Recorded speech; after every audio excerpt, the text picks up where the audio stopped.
Twelfth में BA subject में chapter number 1 जो लेसन है आपका संचालन का स्वरूप और महत्व, उसके अंदर आगे का पॉइंट का हम अभ्यास करेंगे। संचालन का कार्य एक अलग टॉपिक है और संचालन के कार्य विस्तार वो कैसा है, अलग टॉपिक है। जब इकाई उत्पादन का कार्य करना चाहता है या तो शुरुआत करना चाहती है तब उसको पहले क्या तय करना पड़ेगा कि कौन सी वस्तु का वो उत्पादन करेगी। तो वो किस तरह से करेगी? ऐसे तो कोई भी वस्तु का उत्पादन नहीं कर सकते हम लोग। जिसकी बिक्री का प्रमाण कैसा हो, अधिक हो, लाभ का प्रमाण कैसा हो, अधिक हो, तभी वो वस्तु का हम क्या कर सकते हैं, उत्पादन कर सकते हैं। और वो जानकारी हम कैसे प्राप्त करेंगे? तो वो जानकारी हम बाजार में से वो कौन सी वस्तु का मांग अधिक है, डिमांड अधिक है, वो वस्तु का हमें उत्पादन करना चाहिए, क्योंकि बिक्री उसी की बढ़ेगी और बिक्री अधिक बढ़ेगी तो उसमें प्रॉफिट भी कैसा रहेगा, अधिक रहेगा। और वो जानकारी कैसे प्राप्त कर सकते हैं, मांग के द्वारा, मतलब कि बाजार के द्वारा। ठीक है, तो उसी के ऊपर क्या होगा, आप कौन सा उत्पादन करेंगे, उसके बाद कितना निवेश होगा, मतलब कि वित्तीय पूंजी निवेश कितना होगा, कितने कर्मचारी लगेंगे, कितने यंत्र की आवश्यकता होगी। ठीक है, वो सारी बातों का समावेश होता है। संचालन के कार्य विस्तार जो उसके अंदर 4 पॉइंट है। फर्स्ट है मार्केटिंग संचालन, दूसरा है मानव संसाधन रिलेटेड टू कर्मचारी, ठीक है, और तीसरा है उत्पादन संचालन, वो सबके लिए कितनी पूंजी की आवश्यकता है उसको हम क्या कहते हैं, वित्तीय। तो वित्तीय संचालन, ये 4 टॉपिक जो है उसका समावेश होता है। फर्स्ट हम पढ़ते हैं, देखिए मार्केटिंग संचालन। ठीक है, मार्केटिंग संचालन को दूसरे नाम से कौन से नाम से जाना जाता है, बाजार संचालन के नाम से भी जाना जाता है। उसकी डेफिनेशन क्या है? तो उसकी डेफिनेशन है उत्पादक जो भी वस्तु या माल या सेवा का, जो भी वस्तु और सेवा का उत्पादन जो करता है वो ग्राहक तक पहुंचाने की क्रिया को, प्रक्रिया को क्या कहा जाएगा, बाजार संचालन कहा जाता है, मार्केटिंग संचालन कहा जाता है। तो यहाँ पे जो वस्तु का उत्पादन करते हैं वो उत्पादन से साथ जुड़ी हुई सारी प्रक्रिया, ये विशाल और जैसे नहीं कि ग्राहक को प्रोवाइड कर देना, लेकिन उससे ग्राहक को क्या होना चाहिए, संतोष भी होना चाहिए। बिक्री के बाद जो सेवा दी जाती है उसका भी उसके अंदर समावेश है, सिर्फ लेने की प्रवृत्ति नहीं है। इसका अर्थ कैसा है, विशाल है। ठीक है, तो मार्केटिंग संचालन अर्थात क्या, उत्पादक से ग्राहक तक पहुंचाने की प्रक्रिया को विशाल अर्थ में मार्केटिंग संचालन करते हैं। उसमें कौन कौन से कार्यों या तो बातों का समावेश होता है? तो देखिए, फर्स्ट वस्तु और सेवा मांग की उद्भव। मांग किसकी बनती है, वस्तु और सेवा, उसी के हिसाब से आप क्या करोगे, वस्तु का उत्पादन करोगे और वस्तु का विक्रय होगा। ठीक है, यहाँ पे कौन कौन से तत्वों का समावेश होता है? तो यहाँ पे आपका एक क्वेश्चन बन जाता है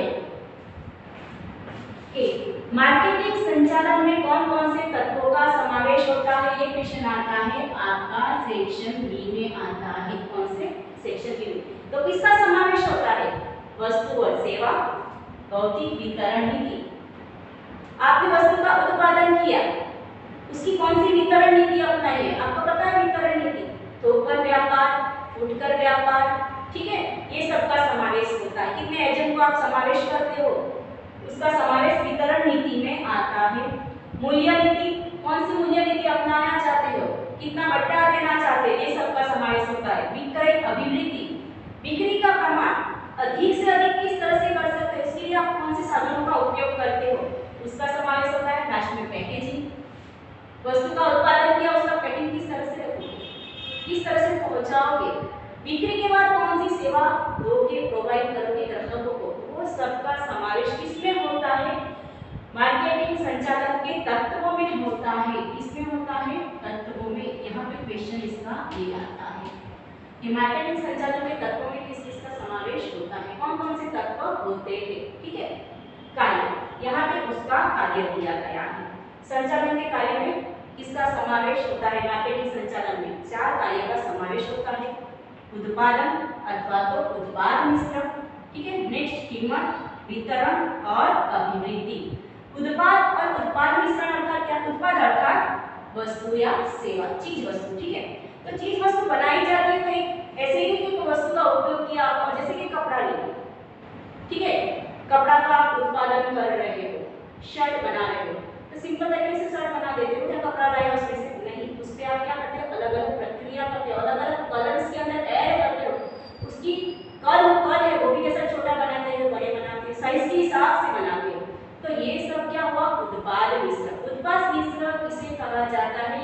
क्वेश्चन बनता है। तो उत्पाद मिश्र अर्थात रूप, रंग, कद और आकार वो सबका समावेश होता है, उसको क्या कहा जाता है? उत्पाद मिश्र कहा जाता है। और उसके साथ विक्रय के बाद की जो सेवा दी जाती है उसका भी समावेश होता है। यहाँ पे क्वेश्चन आता है उत्पाद मिश्र में किसका समावेश होता है? उत्पाद अर्थात क्या? चीज, वस्तु और सेवा। ठीक है। कीमत, इकाई की उत्पादन जो की जाती है वो वस्तु में कीमत जैसा मुख्य तत्व है, जिसके अंदर विक्रय का प्रमाण, लाभ का प्रमाण, ये सबका समावेश होता है। जैसे कि उचित मूल्य, ग्राहकों को योग्य कीमत पर योग्य गुणवत्ता वाली वस्तु की वो डिमांड करते हैं। ठीक है। उसी तरह से उत्पादक को क्या होना चाहिए? योग्य लाभ पे कीमत तय करता है, तो उसे क्या कहा जाता है? उचित मूल्य। उचित मूल्य भी यहाँ पे क्या बन जाता है? एक क्वेश्चन बन जाता है। उचित मूल्य, मूल्य तय करने का, मूल्य लेने का निर्णय जो होता है उसमें कौन कौन सी बातों का समावेश होता है? यहाँ पे वो एक क्वेश्चन बन जाता है। तो कौन कौन सी बातों का समावेश होता है? विक्रय नीति। आप कौन सी विक्रय नीति अपनाते हो? नकद या तो फिर उधार। ठीक है, वो नीति। साख नीति, उसी तरह से पट्टा की नीति क्या आपने कितने प्रतिशत आप पट्टा देने वाले हो? ठीक है। उसी तरह से मध्यस्थियों का कमीशन, वितरण जो नीति होती है, कड़ी जो होती है, उसके अंदर जितने मध्यस्थी रहते हैं उन मध्यस्थी को कमीशन का प्रमाण कितना दोगे? ये जो सारा खर्च है, विक्रय नीति, साख नीति, पट्टा नीति, मध्यस्थियों का कमीशन, उसका समावेश हो जाना चाहिए, वही उसका सही मूल्य होता है। तो कीमत तय करने के समय में ये सारी बातों का क्या रखना पड़ेगा? ध्यान रखना पड़ेगा। आगे वितरण, वितरण का स्वरूप क्या होगा? तो वितरण का स्वरूप कैसा होगा? उसके फल और विस्तार पे आधारित है। इकाई कैसी है? छोटी है, तो उसके अंदर वितरण की नीति जो कड़ी होती है, उत्पादक, फिर होलसेल व्यापारी, फिर रिटेल व्यापारी और ग्राहक। तो कद जितना छोटा उतनी बीच के एजेंट जो होते हैं, मध्यस्थी जो होते हैं, वो कैसे हो जाते हैं? कम हो जाते हैं। जितना कद बड़ा उतना मध्यस्थियों का प्रमाण भी कैसा बनता है? अधिक बनता है। तो खर्च का प्रमाण भी कैसा? अधिक बनता है।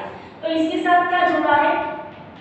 होलसेल व्यापारी, फिर रिटेल व्यापारी और बाद में क्या होता है? कस्टमर। और यहाँ पे क्या आता है? उत्पादक। ठीक है। आगे अभिवृद्धि, अभिवृद्धि वृद्धि तो है, किसमें? वृद्धि है विक्रय में, पर कैसी है? अभिवृद्धि है, मतलब अधिक प्रमाण में विक्रय करना। तो अधिक प्रमाण में विक्रय करने के लिए कैसी नीति अपनाई जाती है? सेल्समैन को क्या करना? नियुक्ति करना, उसके द्वारा भी क्या होता है? वृद्धि हो सकती है। उसी प्रकार से आप पब्लिसिटी करो, एडवर्टाइजमेंट करो और ग्राहकों को वस्तु खरीदने के लिए क्या करते हो? तैयार करते हो। लेकिन विक्रय का प्रमाण कैसा होना चाहिए? अधिक। जैसे कि आप समझ लो एक इकाई में डेली 100 वस्तु का प्रमाण बिक रहा है, लेकिन अभिवृद्धि अर्थात क्या? 110 नहीं, लेकिन 150 इकाई का प्रमाण अधिक हो जाता है, तो उसे क्या कहा जाता है? अभिवृद्धि कहा जाता है। तो ये टॉपिक हमारा कैसा हुआ? क्लियर हुआ। अभी नेक्स्ट जो संचालन का कार्य विस्तार है वो कौन सा है? मानव संसाधन संचालन। संचालन की जो प्रवृत्ति है वो कैसी है? मानवीय प्रवृत्ति। उच्च स्तर, निम्न स्तर, उच्च स्तर, मध्यस्थ स्तर और निम्न स्तर। हर एक स्तर पे क्या होता है कि कर्मचारी की मानव की आवश्यकता होती है। अपने आप कोई भी प्रवृत्ति होती नहीं है, इसलिए इसको अभी कैसा इम्पोर्टेंट टॉपिक माना गया है, मानव संसाधन संचालन। पहले कर्मचारी को इतना महत्व नहीं दिया जाता, कर्मचारी को काम कर दिया गया तो उसको करना है, उसका पसंदीदा है या नहीं है वो 2 नंबर की बात है। ठीक है, लेकिन उसको बोल दिया जाए तो करना है। लेकिन वर्तमान समय में कर्मचारी, जैसे कि आपको पता है जमीन, मकान, यंत्र, ये सब हमारे लिए कैसे मूल्यवान संपत्ति है, उसी तरह से कर्मचारियों को भी क्या माना गया है? मूल्यवान संपत्ति माना गया। यंत्र है, जमीन है, ठीक है, मकान है, वो कैसी निजी संपत्ति है, लेकिन मानव जो है, कर्मचारी है, वो कैसी संपत्ति है? सजीव संपत्ति। ये जो संपत्ति है उसको चलाने के लिए आवश्यकता किसकी होती है? यंत्र को चलाने के लिए आवश्यकता किसकी होती है? कर्मचारी की। तो कर्मचारी हम वर्तमान समय में ये निजी संपत्ति जो स्थायी संपत्ति है उससे भी मूल्यवान मानी गई है, क्योंकि सफलता का आधार किस पे है? उन्हीं के ऊपर है। कार्य करने वाला कौन है? वही है। तो देखो यहाँ पे फर्स्ट टॉपिक जो हमारा क्लियर हुआ, सजीव मूल्यवान संपत्ति। बाद में सफलता का आधार यंत्र पर उत्पादन करना है, वो कौन करेगा? कर्मचारी करेगा। निर्णय लेना है, निर्णय लेने का कार्य कौन करता है? कर्मचारी अधिकारी करते हैं। उसके अमल करने का कार्य कौन करता है? कर्मचारी करता है। तो वो कैसा? सफलता का, यदि वो संतुष्ट होगा, उसकी सारी आवश्यकता पूर्ण होगी, तो वो कैसे प्रोत्साहित होकर क्या करेगा? कार्य करेगा और वो इकाई की सफलता के लिए कैसा होता है? आधारभूत बन जाता है। आगे कर्मचारी की देखरेख करना। यहाँ पे कर्मचारी की देखरेख करना है, उस पर नियंत्रण नहीं करना है, उसको मार्गदर्शन देकर आगे बढ़ाना है। ठीक है, तो मानव संसाधन संचालन में किसका समावेश? फिर उसका कार्य है फर्स्ट इसका लक्षण है। लक्षण क्या है इसका? फर्स्ट, कर्मचारियों की नियुक्ति, प्रशिक्षण, पदोन्नति, निवृत्ति, ये सारे कार्य किसमें जुड़े हुए? संचालन, मानव संसाधन के संचालन में जुड़े हुए। ये सारे लक्षण किसके हैं? कर्मचारी। कर्मचारी क्यों है? क्योंकि मानव संसाधन में किसका समावेश होता है? कर्मचारी का ही समावेश होता है। कर्मचारियों के लक्ष्य तो इकाई का भी होता है, अधिक से अधिक लाभ प्राप्त करना, और कर्मचारी का लक्ष्य क्या है? अधिक से अधिक वेतन प्राप्त करना। तो कर्मचारियों के व्यक्तिगत जो लक्ष्य है उसको इकाई के साथ मिला लेना और इसका लक्ष्य प्राप्त करना, दोनों के लक्ष्य को प्राप्त करना। कर्मचारी अधिक वेतन प्राप्त करेगा तो कार्य भी अधिक करेगा, और उस अधिक कार्य करेगा तो इकाई का भी लाभ भी होगा। ठीक है, इसलिए व्यक्तिगत लक्ष्य को इकाई के लक्ष्य के साथ जोड़ना। नेक्स्ट, अमूल्य संपत्ति। जैसे अभी हमने टॉपिक क्लियर किया, स्थायी संपत्ति होती है, उससे भी ज्यादा ये कैसी है? इंपॉर्टेंट संपत्ति है। प्रशिक्षण अर्थात ट्रेनिंग। कर्मचारी को नई नई टेक्नोलॉजी से आती रहती है, साधनों का उपयोग जो करना है, तो उसके अनुसार प्रशिक्षण ट्रेनिंग देने का कार्य भी कौन करता है? मानव संसाधन संचालन। कार्य का मूल्यांकन करना। कर्मचारी के द्वारा जो भी कार्य किए जाते हैं वो कार्य का मूल्यांकन करना। यदि कार्य सही तरीके से ना हो तो उसको मार्गदर्शन देकर उसमें क्या करना? सुधार करना। नेक्स्ट, स्थानांतरण दर में कमी। कर्मचारियों को क्या दिया जाए? सही वेतन दिया जाए, उसको सही तरीके से प्रशिक्षण दिया जाए, तो इकाई की कार्यक्षमता में क्या होगी? वृद्धि होगी, और कर्मचारी की आर्थिक स्थिति भी कैसी बनेगी? अधिक बनेगी। यदि कर्मचारी को हर प्रकार की सुविधा फैसिलिटीज दी जाए, जैसे कि कैंटीन की फैसिलिटी, स्वास्थ्य संबंधी सेवा, ट्रांसपोर्टेशन की सुविधा, ये सब सुविधा प्रोवाइड की जाए तो हम कर्मचारी कैसा बनेगा? संतुष्ट बनेगा, संतोषी बनेगा, तो वो दूसरी इकाई में जाने के लिए सोचेगा नहीं और इकाई में ही टिका रहेगा। तो स्थानांतरण दर में क्या होगी? कमी होगी। आगे, उचित वातावरण प्रदान करना। उत्पादन का कार्य कर रही है इकाई, तो एक कारखाना होता है, उसके अंदर कैसा वातावरण प्रोवाइड करना? उचित, हवा उजास आना चाहिए, ठीक है, प्रकाश होना चाहिए, वो सब वातावरण, और समूह भावना के कारण सहकार का वातावरण भी प्रदान करना चाहिए। कर्मचारी की जो प्रॉब्लम्स होती है वो प्रॉब्लम्स को क्या करना चाहिए?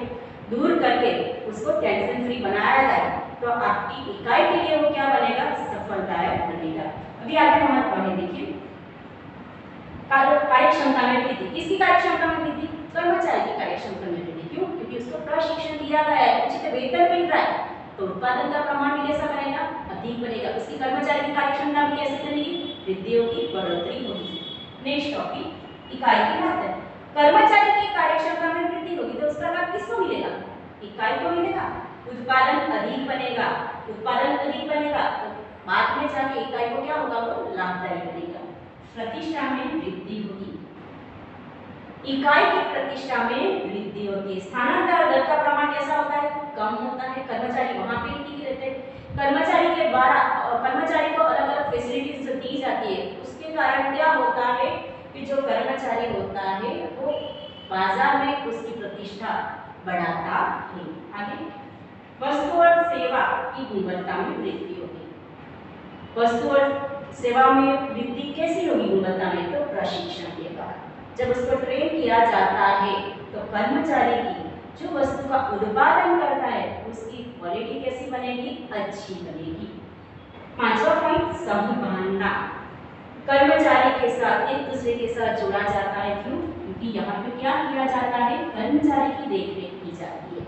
तो सब कर्मचारी अलग अलग विभाग के जो कर्मचारी होते हैं कैसे कार्य करते हैं, सहकार से कार्य करते हैं और समूह भावना में वृद्धि होती है। नेक्स्ट, जीत वातावरण। यहाँ पे कर्मचारी के जो भी प्रॉब्लम्स होते हैं उसको क्या किया जाता है, सॉल्व किया जाता है। इसके कारण क्या होता है, कर्मचारी स्वस्थ मन से कार्य करेगा बिना टेंशन के।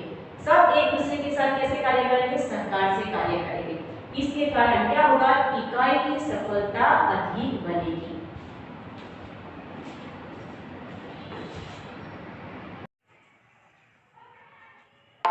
यदि आपको ये वीडियो पसंद आई हो तो वीडियो को लाइक, शेयर और चैनल को सब्सक्राइब करना ना भूलें।